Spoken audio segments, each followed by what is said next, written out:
Yes, good morning students. Now we are going to see about the echelon form of a matrix. Okay, how we can get the echelon form, that we are going to see now.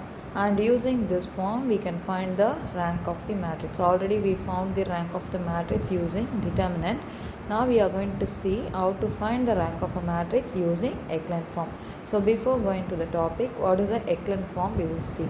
Okay, the first point, every row of A which has all its entries 0 occurs below every row which has a non-zero entry. Second thing is, the number of zeros before the first non-zero element in a row is less than the number of such rows in the next row.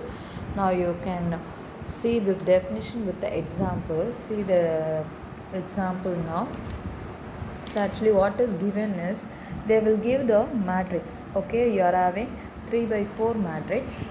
So in the 3 by 4 matrix, so we are having 3 by 4 matrix. In the 3 by 4 matrix, I am going to do the elementary transformation. Okay, so using elementary transformation, how I am going to change this, I am going to change these 3 elements are to be 0.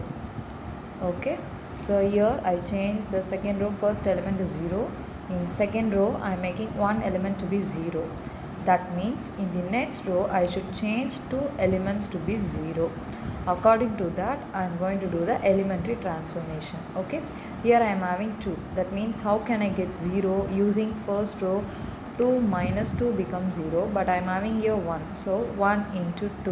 You multiply and then you subtract, you will get 0. Same way third row. Okay, so this is the echelon form. In case sometime you can get, while you are doing the transformation, you can get 2 zeros in the second row. See the second type, you will get 2 0. That means I should make 3 0 in the third row. That is called the echelon form. Okay, so each row it should increase. In for one row, if it is 0, second row it should be 2 zeros. In case if it is 2, then I should make it as 3. This is called the echelon form of a matrix. Using this, how we are going to find the rank is, so I got this echelon form, right? After getting the echelon form, you just calculate how many non-zero rows are there.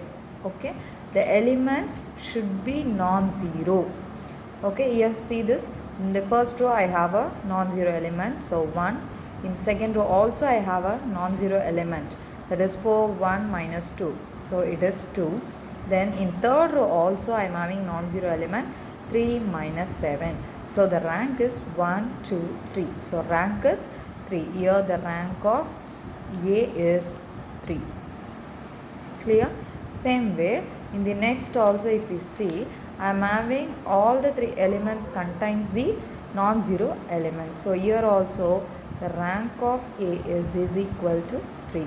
In case the third row is completely 0, then the rank will be equal to 2. Clear children? Understood? So this is how you are going to find the rank using echelon form. Thank you children.